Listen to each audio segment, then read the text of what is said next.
Hello everyone, welcome back my channel. সবাইকে good morning জানিয়ে একটা নতুন ব্লগ স্টার্ট করছি। আজকে হচ্ছে কি বুধবার, আর এখন বাজে ওই 11টা মতন। তো পিজুস চলে গেছে অফিসে আর আমি বসিয়েছি রান্না।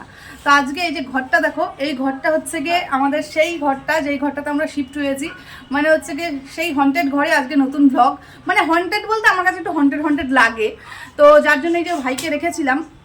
ভাই হচ্ছে গিয়ে বাড়ি যাবে করে নিয়ে তৈরি হয়েছে বলতে পারো, অলমোস্ট রেডি।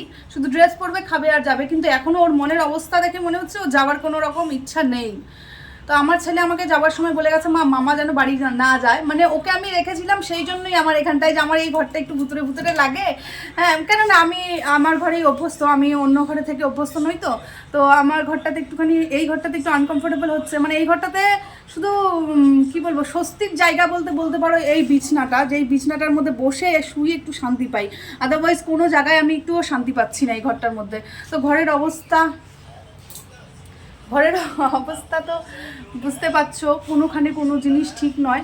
আর ভেতরের ঘরটাতে তো যাই না, ওটাতে কোনো যাওয়ার প্রশ্নই আসছে না। তো স্নান টান হয়ে গেছে, রান্না আমি বসাই দিছি, হয়েও গেছে।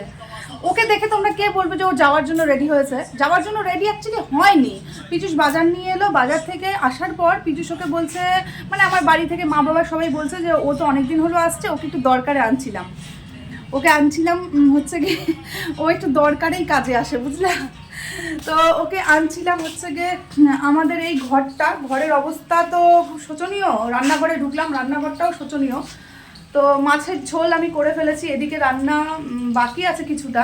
তো আমি এই ঘরটাতে যখন শিফট হয়েছিলাম তখন পীযূষকে আর ভাইকে বলছিলাম এই ঘরটার মধ্যে ঢোকার পর শুধুমাত্র বেঁচে থাকার জন্য যতটুকুন খাওয়ার প্রয়োজন সেইটুকুন আমি রান্না করবো, বাদ বাকি আমি কিছুই রান্না করতে পারবো না। তো মাছ টাছ সেরকম খাওয়া হয় না, কদিন থেকে ডিমই খাওয়া হচ্ছে। তো এই যে মাছ নিয়ে আসছে, তো ইতিমধ্যেই হচ্ছে গিয়ে বাবার মা যদিও বারবার ফোন করছে, ও কয়েকদিন হয়ে গেল, বৃহস্পতিবার আসছে তো, কাল বৃহস্পতিবার, তো মোটামুটি 7 দিন তো হয়েই গেল। তো এখন হচ্ছে গিয়ে বাড়ি, পীযূষ বলছে তাহলে তুমি বাড়ি যাও, আবার যেদিন ও ঘরে শিফট হবো, মানে এখনও 2-3 দিন বাকি আছে এই ঘরটা থেকে আমার ঘরে যেতে।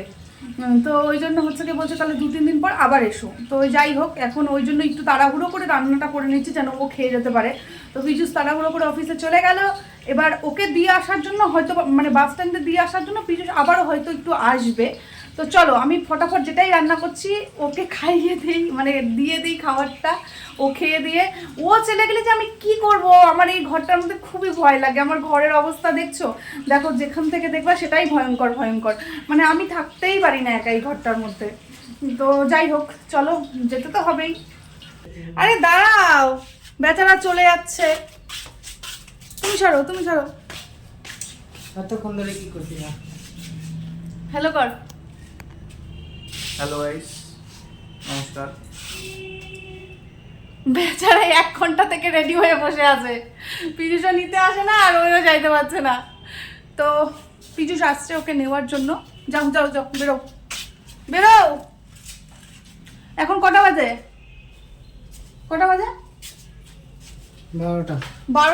12টার সময় ভাই বেরোচ্ছে, 12টা 10। তো পীযূষ ওকে অফিস থেকে নিতে আসলো, মানে যাচ্ছে।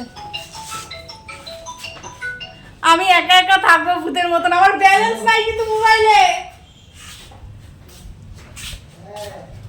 আমি হচ্ছে কি খাবারও খাই নাই এখনো।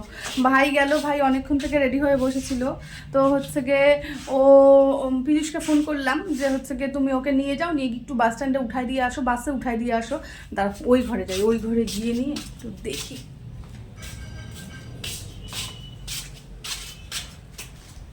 বাপরে, এই ঘরের তো জলও শুকাচ্ছে না। ওই ফোন করিস, কতদূর পৌঁছাইলি?